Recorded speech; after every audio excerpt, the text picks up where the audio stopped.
Bonjour, le 15 juin, nous pouvons faire mémoire de Sainte Germaine de Pibrac. Sainte Germaine de Pibrac naquit en 1579 dans ce village de la campagne toulousaine où la vie était rude, proche de la terre, des saisons, des bêtes et des travaux pauvres. Son nom de famille était Germaine Cousin, mais l'amour du peuple chrétien l'a surtout gardée sous le nom de son village, Germaine de Pibrac. Elle n'eut ni éclat social, ni instruction savante, ni œuvre visible aux yeux du monde. Sa vie fut courte, obscure et humiliée. Et pourtant, dans cette existence presque entièrement cachée, Dieu fit resplendir une sainteté d'une pureté bouleversante. Dès sa naissance, Germaine porta dans son corps une marque de souffrance. Elle était atteinte des écrouelles, maladie douloureuse et repoussante pour les mentalités de son temps, et l'une de ses mains était atrophiée. Très tôt, elle perdit sa mère. Son père se remaria et la petite fille connut alors une maison qui aurait dû la protéger, mais où elle fut traitée comme une charge, presque comme une étrangère. On craignait sa maladie, on méprisait sa faiblesse, on supportait mal sa présence. Elle fut reléguée à l'écart, contrainte de dormir dans un réduit, parfois sous l'escalier ou près de l'étable, sur une pauvre couche de sarment. Il faut mesurer ce que cela représente dans la vie d'une enfant. Germaine ne souffrit pas seulement de la pauvreté, elle souffrit d'être tenue à distance de l'affection ordinaire. Elle ne connut pas la chaleur simple d'un foyer où l'on est attendu, appelé, consolé. Elle grandit dans une solitude qui aurait pu dessécher son cœur. Mais au lieu de devenir dure, elle devint douce. Au lieu de se fermer, elle s'ouvrit à Dieu. Ce que les hommes ne lui donnaient pas, elle le reçut du Seigneur avec une confiance d'enfant. On lui confia la garde des troupeaux. Ainsi, dès son jeune âge, elle passa ses journées dans les champs, au milieu des moutons, sous le ciel de Gascogne. Elle ne savait pas lire, mais elle savait prier. Elle récitait son chapelet, parlait à Dieu comme à celui qui l'entendait toujours, confiait à la Vierge Marie ses peines, ses joies, ses petits actes de patience. Sa pauvreté ne l'empêchait pas de donner. Le peu de pain qu'elle recevait, elle le partageait avec plus pauvres qu'elle. Elle n'avait presque rien, mais son cœur ne gardait rien pour lui seul. Chaque matin, lorsque cela lui était possible, elle allait à la messe. Elle quittait son troupeau pour se rendre à l'église, attirée par le mystère de l'autel comme par le centre de sa journée. Et les bêtes demeuraient paisiblement à l'endroit où elle les avait laissées, sans ravager les champs voisins. La tradition a conservé ce trait avec tendresse. La bergère pauvre allait vers Dieu et la création semblait respecter l'élan de son âme. Le troupeau, gardé par l'obéissance silencieuse de Dieu, devenait comme le signe discret d'une innocence protégée. Germaine avait compris, sans livre et sans discours, que la messe est le lieu où le pauvre est attendu. Là, elle n'était plus la petite malade rejetée par les siens, elle était une enfant de Dieu, regardée, appelée et aimée. Dans l'Eucharistie, elle trouvait la nourriture que la maison lui refusait souvent en suffisance, la dignité que les humiliations semblaient lui enlever, la présence qui habitait sa solitude. Sa sainteté s'enracina dans cette fidélité simple, aller à Dieu chaque jour, recevoir de lui le courage de recommencer, offrir sans bruit ce que personne ne voyait. Elle vivait aussi une charité étonnante. Les pauvres savaient qu'elle ne les repousserait pas. Les enfants venaient volontiers vers elle, car les petits reconnaissent souvent la bonté mieux que les grands. Elle leur parlait de Dieu avec les mots qu'elle avait, leur apprenait à prier, leur partageait son pain. L'enfant méprisé devint pour d'autres enfants une petite catéchiste des champs. Elle ne possédait ni autorité ni instruction, ni place reconnue, mais elle avait cette lumière que donne la grâce au cœur pur.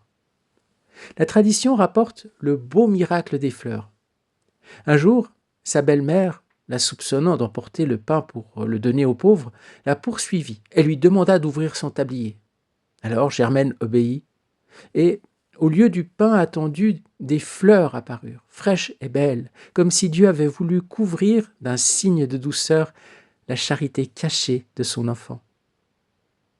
Ce miracle que l'on retrouve chez d'autres saints ressemble à sa vie. Ce que les hommes croyaient surprendre comme une faute devint manifestation de grâce. Ce qui était pauvre et suspect aux yeux humains se révéla parfumé devant Dieu. Et un autre signe, cher à la mémoire populaire, dit la même protection divine. Lorsque Germaine devait traverser un ruisseau ou un passage difficile pour aller à la messe, Dieu lui ouvrait le chemin. La petite bergère, que personne ne conduisait avec honneur, était conduite par la providence. Sa route vers l'église devenait comme un petit exode quotidien. L'enfant pauvre avançait vers le Seigneur et l'obstacle ne pouvait retenir celle que l'amour appelait. Sa sainteté fut surtout celle de la patience, non pas une patience faible, résignée par manque de force, mais une patience profondément évangélique. Germaine ne répondit pas à la dureté par l'amertume. Elle ne rendit pas le mépris. Elle supporta les humiliations sans laisser la haine entrer en elle. Cela ne diminue en rien la gravité de ce qu'elle subit, mais cela manifeste seulement la victoire secrète de la grâce. Beaucoup peuvent être brisés par l'injustice. Germaine, elle, fut configurée au Christ doux et humilié. Elle mourut en 1601 à l'âge de 22 ans seulement. Un matin, on la trouva sans vie dans son pauvre réduit.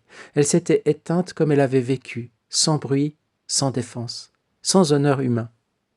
Son corps fut enterré dans l'église de Pibrac. Aux yeux du monde, l'histoire semblait terminée. Une pauvre bergère malade avait disparu. Mais Dieu, qui avait vu chaque larme, chaque prière, chaque morceau de pain partagé, allait faire connaître la sainteté de celle que l'on avait si peu reconnue de son vivant. Plus de 40 ans après sa mort, lorsqu'on ouvrit une sépulture dans l'église, on retrouva son corps conservé d'une manière admirable. La nouvelle se répandit, les fidèles vinrent prier auprès d'elle, et les guérisons, les grâces, les signes de miséricorde se multiplièrent. Celle qui avait été tenue à l'écart devint un refuge. Celle qui avait dormi sur une couche misérable fut entourée de la vénération des pauvres, des malades, des parents, des enfants et des pèlerins. Le Seigneur renversait silencieusement les jugements humains. La dévotion à Sainte Germaine grandit particulièrement dans le midi de la France, mais elle dépassa peu à peu les limites de Pibrac. On la représenta en bergère avec son tablier, son bâton, ses moutons, parfois les roses du miracle. Cette iconographie simple a beaucoup touché le peuple chrétien. Elle ne montre pas une sainte éloignée de la condition humaine, mais une jeune fille pauvre, fragile, accessible, portant dans son corps les marques de la souffrance et dans son âme la lumière d'une confiance indestructible. Le pape Pie IX la béatifia en 1854 et puis la canonisa en 1867. Cette reconnaissance solennelle ne fit pas de Germaine une autre personne. Elle manifesta simplement ce que Dieu avait caché dans le silence des champs. L'Église proposait désormais à tous les fidèles cette petite bergère comme une grande sainte, non parce qu'elle avait accompli des œuvres éclatantes, mais parce qu'elle avait aimé Dieu au cœur d'une vie écrasée. Sainte Germaine de Pibrac est particulièrement proche de ceux que la vie malmène. Enfants blessés, malades, personnes handicapées, pauvres, humiliés, êtres rejetés dans leur propre maison, âmes qui ne trouvent pas leur place. Elle ne donne pas une explication facile à la souffrance, elle montre une présence. Elle atteste que Dieu voit ce que les hommes ne voient pas et qu'il recueille ce que les autres piétinent, qu'il peut faire pousser des roses dans le tablier d'une enfant accusée et faire d'un réduit obscur le seuil d'une gloire éternelle. Sa vie contient aussi une lumière pour les familles. Elle rappelle, avec gravité, qu'un enfant fragile n'est jamais un poids inutile, jamais une honte, jamais une présence de trop. Le plus petit dans une maison peut être le plus grand devant Dieu. Celui qu'on néglige peut devenir l'intercesseur de tous. Germaine, rejetée par les siens, n'a pas cessé d'aimer. Privée de tendresse, elle est devenue source de consolation pour les autres. Pauvre entre les pauvres, elle a reçu la richesse du royaume. Elle est enfin une sainte de l'Eucharistie quotidienne et du rosaire fidèle. Son chemin spirituel n'a rien d'extraordinaire dans les moyens. La messe, le chapelet, le travail humble, le pardon, le partage, la patience. Mais ces moyens ordinaires, vécus avec un amour extraordinaire, ont fait d'elle une âme lumineuse.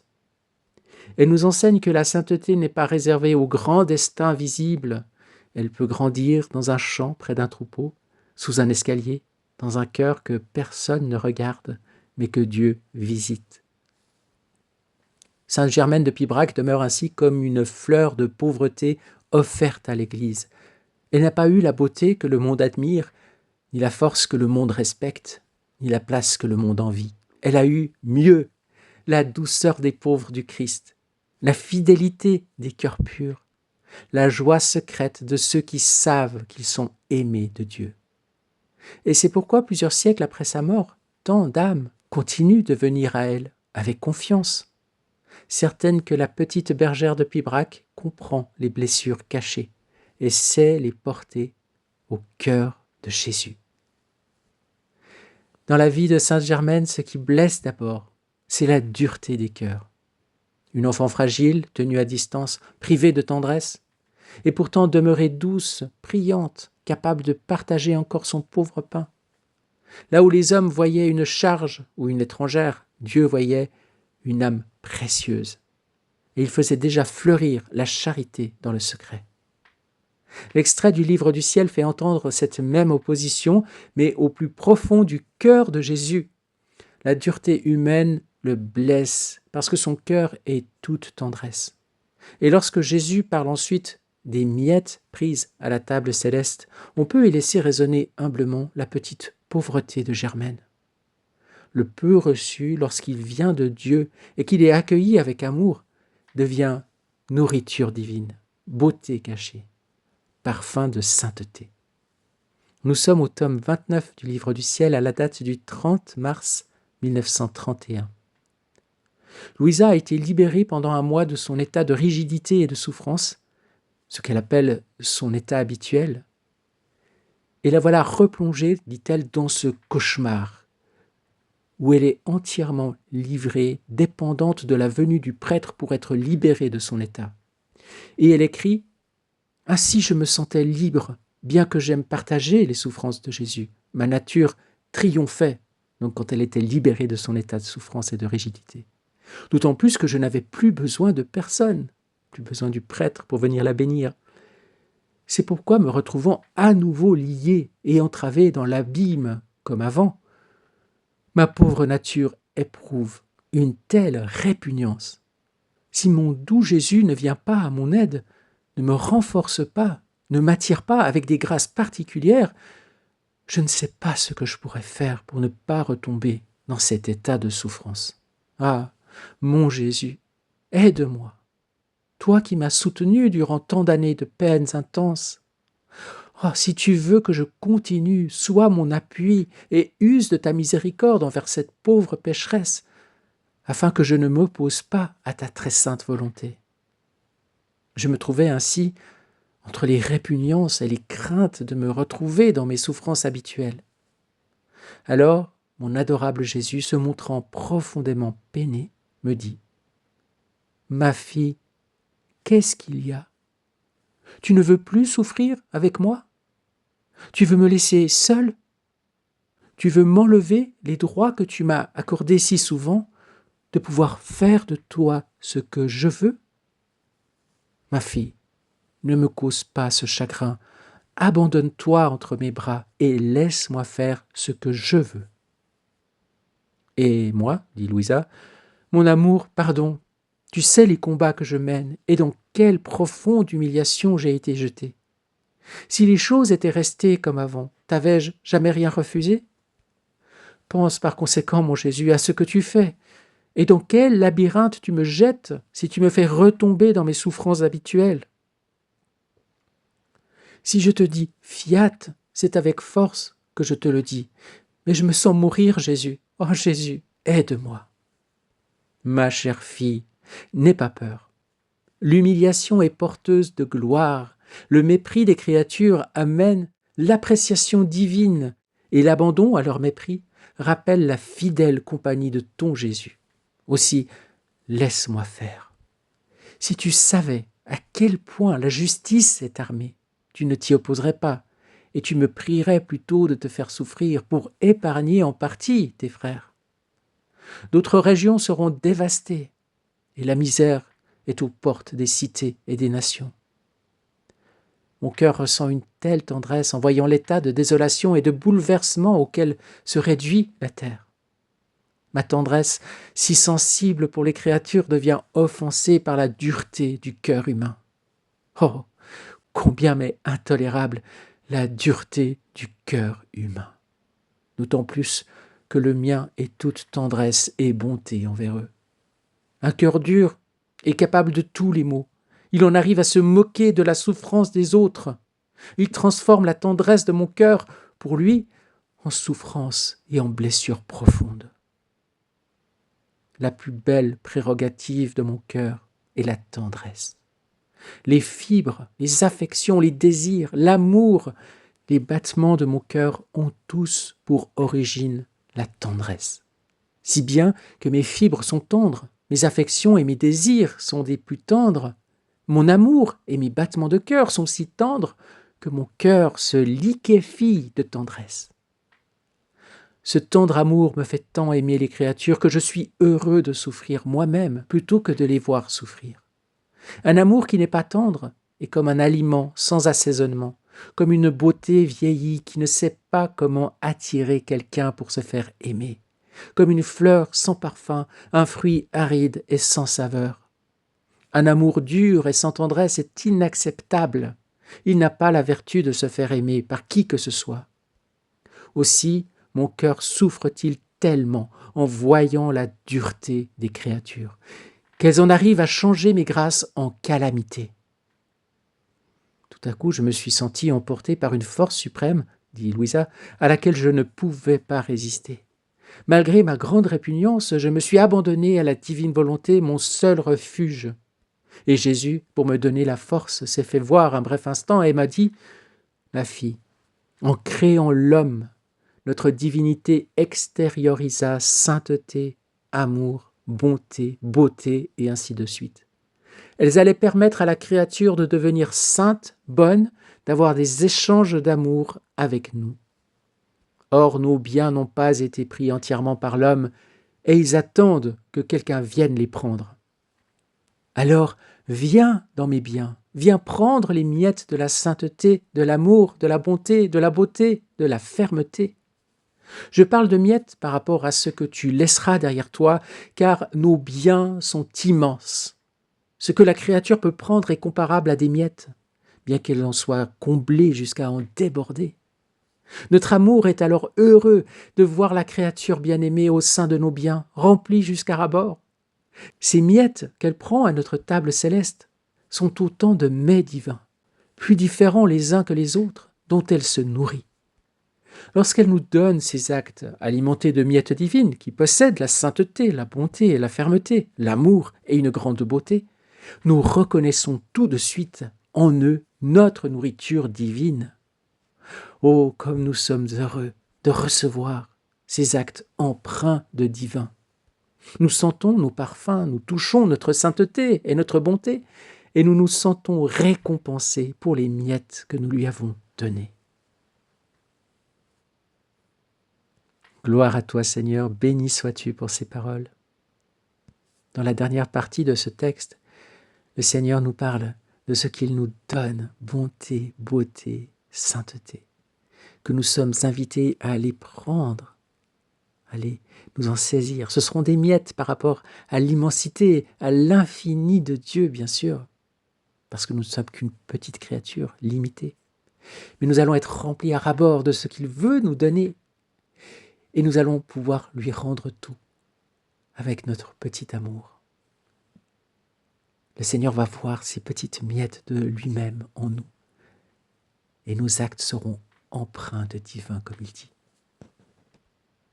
Notre amour est alors heureux de voir la créature bien-aimée au sein de nos biens, remplie jusqu'à ras-bord. Ces miettes qu'elle prend à notre table céleste sont autant de mets divins, etc. comme nous sommes heureux de recevoir ces actes empreints de divin. Et avant cela, nous avons eu une merveilleuse description du cœur humble et miséricordieux de Dieu et de sa douceur, de sa tendresse, la tendresse du cœur de Dieu, la tendresse du Sacré-Cœur de Jésus. Et il nous met en garde contre la dureté du cœur. Un amour dur et sans tendresse est inacceptable, dit-il. Un amour tel ne trouve pas sa source en Dieu. C'est un amour de la terre, c'est un amour satanique, autrement dit. L'amour qui vient de Dieu est un amour tendre. Et cet amour tendre, divin, Jésus le dit, me fait tant aimer les créatures que je suis heureux de souffrir moi-même plutôt que de les voir souffrir. Ça rejoint ce qu'il dit dans l'Évangile. Il n'y a pas de plus grand amour que de donner sa vie pour ceux qu'on aime, ce qu'il a fait sur la croix. Donc l'amour divin nous pousse au sacrifice. L'amour divin nous vide de nous-mêmes, nous liquéfie pour que nous soyons donnés à Dieu d'abord et aux autres au nom de Dieu. C'est tout le mouvement de la sainteté divine et de la sainteté dans la grâce. Ce qu'ont déjà vécu les saints, mais que nous pouvons vivre avec les miettes divines que Dieu veut nous donner, afin que ce soit vraiment des actes empreints de divinité. Oui, retenons ce bel enseignement de Jésus. La plus belle prérogative de mon cœur est la tendresse. La plus belle prérogative de mon cœur est la tendresse. Les fibres, les affections, les désirs, l'amour, les battements de mon cœur ont tous pour origine la tendresse. Il faut vraiment qu'on se mette ça dans la tête. Et la tendresse, ce n'est pas de la faiblesse, ce n'est pas de la mollesse. La tendresse, c'est vraiment un amour qui vient de Dieu. On le sent quand on est habité de cette tendresse. Plus ou moins, bien sûr, parce qu'on est tous avec avec une nuque raide, en tout cas, si on n'a pas le cœur dur, on a au moins la nuque raide. Hein. Et donc, cette tendresse en nous, si elle vient du Seigneur, elle n'est pas encore pleinement là. Mais on peut l'apercevoir et on peut plonger dedans et la laisser grandir comme une grande source qui veut nous envahir entièrement. Et nous pouvons le demander, oui Seigneur, que ta tendresse, que ton cœur, que les battements divins de ton cœur battent en nous, à l'unisson avec le nôtre. Prends notre cœur et donne-nous ton cœur, Seigneur, afin qu'il régule entièrement notre âme avec tes sentiments, tes affections, ton amour, ton humilité. Et qu'ainsi, nous soyons vraiment la reproduction, la réplique de ton propre cœur, de ton propre amour, au milieu des créatures, tant que nous serons sur terre. Que nous soyons une petite portion du ciel, une petite miette des beautés, des saintetés, de la sagesse divine pour nos frères qui nous entourent et qui ont besoin de nous. Et bien sûr, quand nous faisons nos actes dans la divine volonté, ce n'est pas seulement les frères qui nous entourent physiquement et qui sont nos contemporains, mais nos actes rejaillissent en cadeau, en grâce sur l'humanité entière du premier homme jusqu'au dernier, toute génération confondue. Parce que c'est dans l'acte unique et éternel de Dieu et que c'est un acte divin. Donc Dieu, lui, il est présent partout et toujours. Et donc, nous coopérons à l'amour divin. Nous sommes comme une petite parcelle de cet amour divin, comme une goutte dans la grande mer de l'amour divin. Et nous rejoignons tous tout ce que la mer touche. Un dernier point sur Louisa. On voit la grande détresse dans laquelle elle a pu être. Et puis, on se disait, là on est au tome 29, ça fait déjà un moment qu'elle vit ce qu'elle vit. Mais elle a eu un moment de répit où elle n'était plus dans son état habituel de rigidité pendant la nuit, qui nécessitait cette humiliation pour elle d'être dépendante d'un prêtre qui vienne la sortir de cet état. Et le Seigneur insiste beaucoup sur la nécessité que le prêtre vienne tous les jours pour la sortir de son état, mettant ainsi un prêtre, un ministre de la Sainte Église hiérarchique catholique, à son chevet dans le quotidien. Parce que ce que vit Louisa, ce n'est pas une sainteté privée, une révélation limitée pour quelques personnes qui s'intéresseraient à elle, mais c'est vraiment destiné, cette expérience qu'elle a vécue et tout ce qu'elle a reçu pour l'Église universelle. Et le Seigneur a bien montré que l'Église devait être au chevet de Louisa. L'Église doit se saisir de tout ce que le Seigneur a donné à travers Louisa, comme nous devons nous saisir des miettes de sa divinité, de sa sainteté, de sa bonté, de sa beauté, pour nous en remplir à ras-bord. Eh bien, l'Église doit faire de même, elle doit se remplir à ras-bord de tout ce que Louisa a vécu, de tout ce que Louisa a écrit, parce que c'est le Seigneur qui nous le donne. Et c'est son cœur même, son cœur tendre, qui se déverse à travers ces pages lumineuses du livre du ciel. Demandons la grâce aujourd'hui de nous remplir à ras-bord de tout ce que le Seigneur veut nous donner, et aussi la grâce pour l'Église d'être bientôt entièrement traversée de Louisa. Le Padre Pio aurait dit, parce que c'est juste un témoignage que nous avons, que l'Église serait remplie de Louisa. C'est exactement ça. L'Église sera remplie de Louisa. Et l'Église doit s'approprier tout ce que Louisa a écrit et fait. Elle doit la reconnaître pour ce qu'elle est. Le travail a commencé, le processus doit se poursuivre. Nous prions pour sa béatification, parce que à travers la béatification de Louisa, je sais que certains qui apprécient Louisa diront « Ouais, mais Louisa, c'est la sainte, elle n'a pas besoin d'un processus de béatification, de canonisation qui la met au même rang que les saints du passé, puisqu'elle est autre chose. » Alors, on ne va pas entrer dans cette polémique, mais pour dire l'Église, c'est à travers ce processus de béatification, de canonisation que Louisa va être reconnue par l'Église. C'est en tout cas une première étape pour que ce qu'elle est destinée à être dans l'Église puisse se réaliser. Donc prions vraiment pour cette cause et que cela se passe bientôt. Donnons aussi notre disponibilité au Seigneur pour qu'il puisse faire de nous ce qu'il veut, comme il le disait au début du passage. Oui, c'est ça qu'il demande, notre abandon total à ce qu'il veut faire de nous. On a chacun une mission, une vocation particulière. À nous d'être disponibles à ce que Dieu veut faire de nous. Amen. Oui Seigneur, fusionnés dans ta divine volonté, nous voulons récapituler tous les actes de Sainte Germaine de Pibrac, depuis le premier battement de son cœur jusqu'à son dernier souffle. Nous voulons t'offrir tout ce qu'elle a été, toutes ses émotions, toutes ses actions, toutes ses difficultés, tout ce qu'elle a traversé, toutes les croix qu'elle a portées, mais aussi tous les élans d'amour, de tendresse de son cœur pour toi. Et tu l'as accompagnée, tu l'as aidée de manière merveilleuse.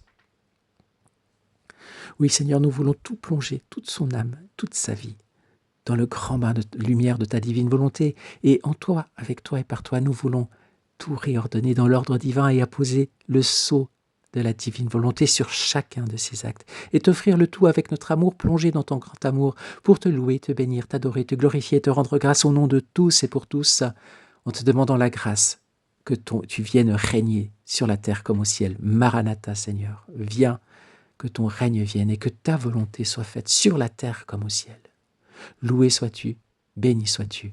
Que ton soleil divin se lève en nous ce jour, Seigneur. Permets que nous puissions vivre à chaque instant dans ta divine volonté, que tu puisses reconnaître dans nos actes tes propres actes divins et éternels, inséparables de toi, parce que nous te demandons cette grâce d'être fusionnés en toi à chaque instant du jour. Gloire à toi, Seigneur. Béni sois-tu, Maranatha. Amen. Fiat. Bonne journée et à demain. Soyez bénis.